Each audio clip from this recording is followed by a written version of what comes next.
El misterio del collar de diamantes. La intriga tras la ruina de la reina de Francia. María Antonieta. Bienvenidos a La Huella del Misterio, el rincón donde los enigmas sepultados por el tiempo encuentran su huella. Hoy nos sumergiremos en uno de los escándalos más impactantes de la historia, el caso del collar de diamantes, un torbellino de intrigas que estremeció el Palacio de Versalles y marcó el destino de María Antonieta, reina de Francia. Un collar valorado en una fortuna, un complot de engaño audaz y una reina inocente convertida en el emblema de la codicia. Esta es una historia de mentiras, traiciones y el poder devastador de la opinión pública. En 1785, este escándalo estalló, grabando en la mente del pueblo la imagen de Madame Déficit, una reina que, según creían, despilfarraba mientras el país se hundía en la miseria. Pero, ¿cuál es la verdad? ¿Fue ella la mente detrás de este delito o una víctima atrapada en un juego cruel de poder? Esta no es solo la crónica de un robo. Es un espejo que refleja cómo una mentira puede cambiar la historia, cómo una multitud puede condenar sin pruebas. Vamos a seguir los hilos de esta conspiración, desde los oscuros callejones de París hasta los salones resplandecientes de Versalles, y nos preguntaremos, ¿cómo pudo un collar convertirse en la chispa que desencadenó la caída de un régimen?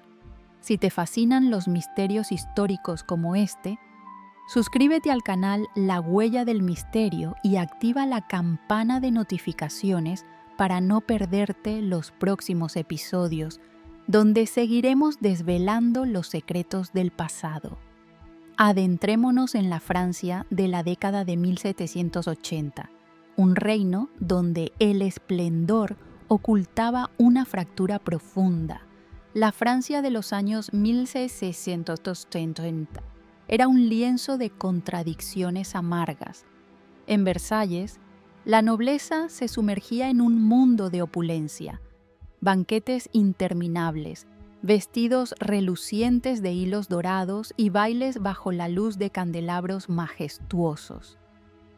Pero, fuera de los muros del palacio, el pueblo vivía una realidad brutal: la crisis financiera, agravada por guerras costosas como la Guerra de los 7 Años, y el apoyo a la independencia de América había dejado las arcas reales vacías. El precio del pan, el sustento básico, se disparó, sumiendo a campesinos, artesanos y pequeños comerciantes en la desesperación. La sociedad francesa estaba dividida en 3 estamentos: el clero, la nobleza y el pueblo llano. El clero y la nobleza, menos del 5% de la población, estaban exentos de impuestos y vivían en el lujo, gastando fortunas en joyas, fiestas y placeres extravagantes. Mientras tanto, el pueblo llano, más del 95%, soportaba impuestos opresivos, injusticias y hambre. El resentimiento crecía en silencio, como una llama a punto de desatar una tormenta revolucionaria. En el corazón de esta brecha estaba la corte de Versalles, gobernada por el rey Luis XVI y la reina María Antonieta. Luis XVI, un monarca tímido e indeciso, carecía de la visión para reformar un sistema al borde del colapso. Sus esfuerzos por resolver la crisis, guiados por asesores como Jacques Necker, eran débiles y a menudo bloqueados por la resistencia nobiliaria. Mientras tanto, las fiestas y celebraciones en Versalles continuaban, como si el sufrimiento del pueblo no existiera. María Antonieta, una princesa austríaca llegada a Francia a los 14 años para sellar una alianza con Austria, se convirtió en el blanco ideal para la ira popular. Apodada Madame Déficit por las acusaciones de derroche, era vista como el símbolo de la decadencia monárquica.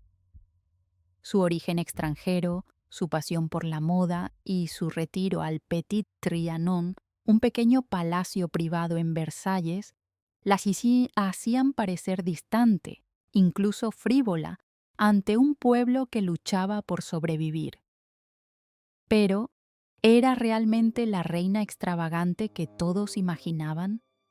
¿O era una joven atrapada en un papel que no había elegido?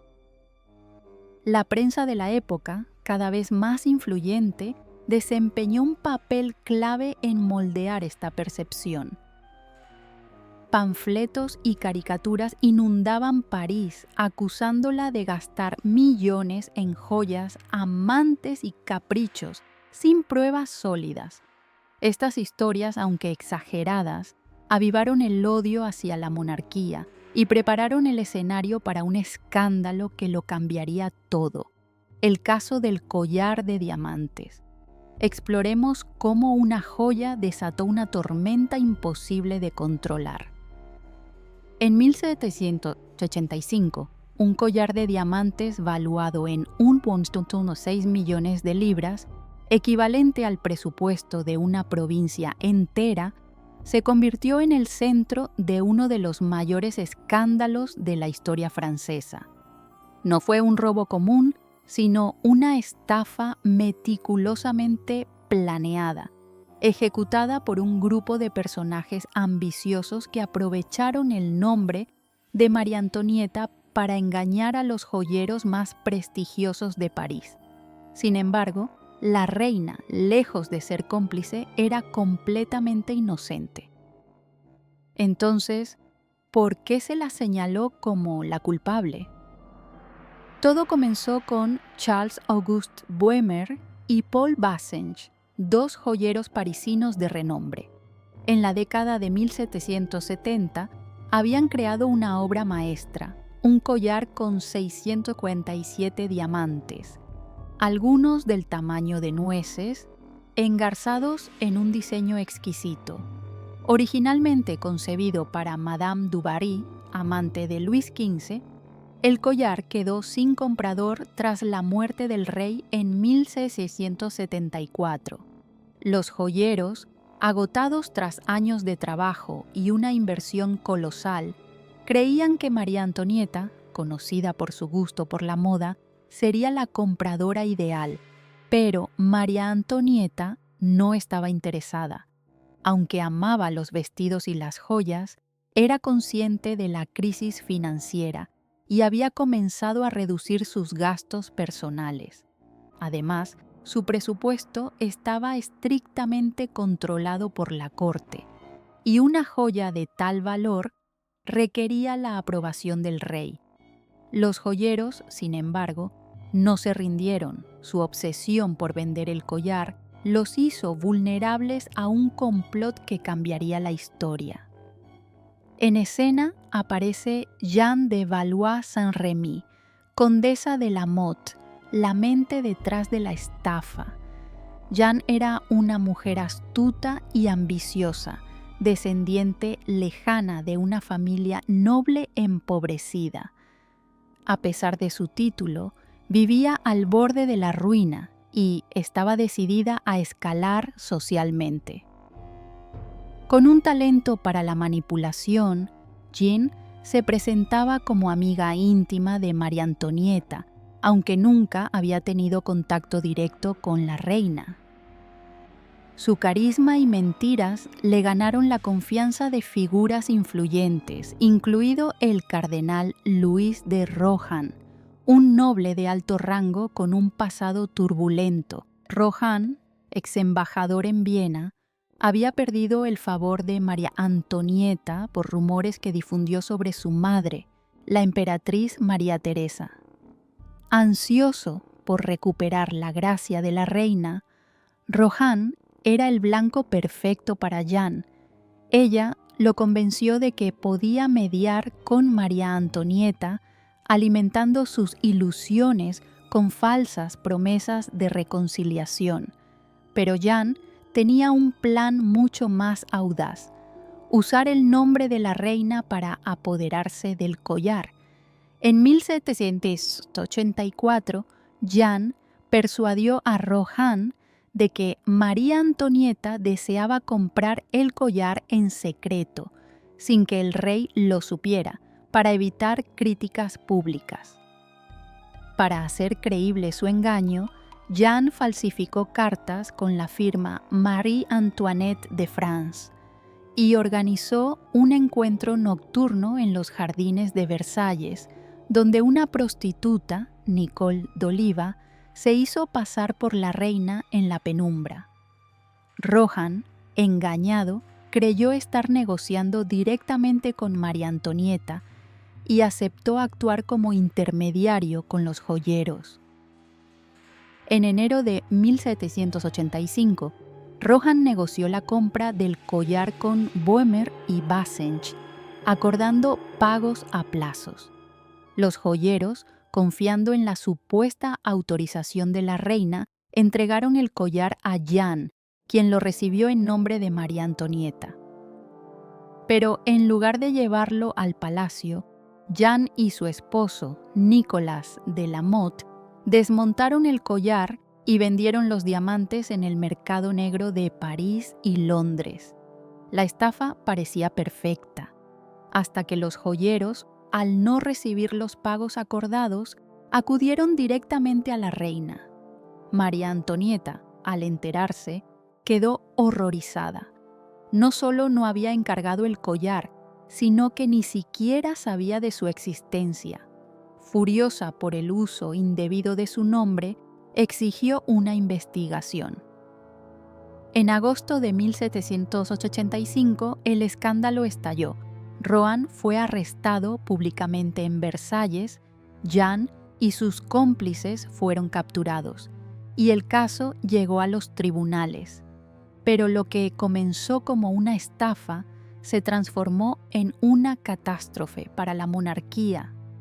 Hagamos una pausa para analizar cómo el pueblo y la prensa convirtieron este engaño en una condena para María Antonieta. En el verano de 1785, cuando el caso del collar de diamantes salió a la luz, Francia se convirtió en un hervidero de rumores. Para el pueblo, hambriento y resentido, el escándalo era la prueba definitiva de la codicia de María Antonieta. Aunque la reina era inocente, la verdad importaba poco frente a una narrativa que encajaba perfectamente con su imagen de Madame Déficit. La prensa y la opinión pública la transformaron en la villana, y el daño a su reputación fue irreparable. Los juicios de los implicados, celebrados en 1786 ante el Parlement de París, atrajeron una atención sin precedentes. Jeanne de la Motte, la mente detrás de la estafa, fue juzgada y condenada a prisión perpetua, azotes públicos y a ser marcada con una V de voleuse, ladrona. Sin embargo, logró escapar de prisión y huyó a Londres, donde publicó memorias sensacionalistas que acusaban a María Antonieta de ser la verdadera culpable. Estas mentiras encontraron un público ávido de escándalos. El cardenal de Rohan, a pesar de su papel en la estafa, fue absuelto, lo que indignó a María Antonieta. La absolución se debió a presiones políticas y dudas sobre la imparcialidad del tribunal, pero para la reina fue una humillación, pues sugería que el tribunal no confiaba plenamente en su inocencia. Otros cómplices, como Nicole d'Oliva y el falsificador Rétaux de Villette, recibieron castigos menores, pero el foco siempre estuvo en la reina. La prensa revolucionaria, cada vez más osada, aprovechó el caso para atacar a la monarquía. Panfletos y caricaturas inundaron París, mostrando a María Antonieta con el collar, riendo mientras el pueblo moría de hambre. Una caricatura particularmente cruel la retrataba como una serpiente devorando diamantes, con la frase: "La reina que vende la sangre del pueblo por joyas". Estas imágenes, aunque falsas, alimentaron el odio hacia la monarquía y reforzaron la percepción de María Antonieta como una reina frívola y egoísta. El pueblo, ya resentido por la crisis económica, no quería escuchar la verdad. Para ellos, el collar de diamantes era la prueba de que la reina vivía en un mundo de excesos mientras ellos sufrían. Incluso los nobles, que antes admiraban a María Antonieta, comenzaron a distanciarse, temerosos de ser asociados con una figura ahora despreciada. El caso también erosionó la confianza en la monarquía, mostrando a la corte como un nido de corrupción e intrigas. María Antonieta, devastada por el escándalo, intentó recuperar su imagen, redujo aún más sus gastos, se volcó en la caridad y dedicó más tiempo a sus hijos. Pero el daño estaba hecho. El caso del collar se convirtió en un punto de inflexión, un catalizador que acercó a Francia al borde de la revolución. Como escribe la historiadora Antonia Fraser, el collar no fue solo un robo de diamantes, sino un robo de la reputación de la reina. ¿Qué crees que pudo haber hecho María Antonieta para evitar esta tormenta? Déjanos tu comentario para compartir tu opinión. Exploremos el legado perdurable de este escándalo y las lecciones que nos deja.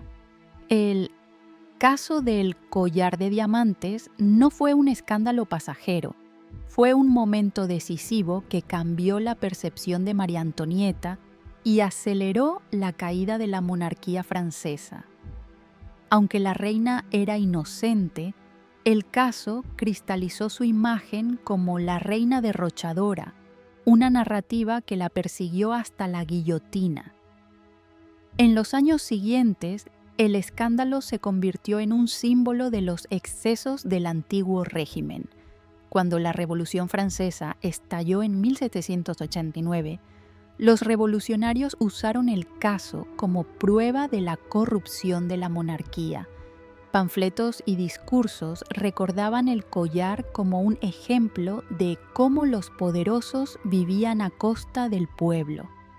Incluso en el juicio de María Antonieta en 1793, los ecos del escándalo resonaron, aunque no fue un cargo formal.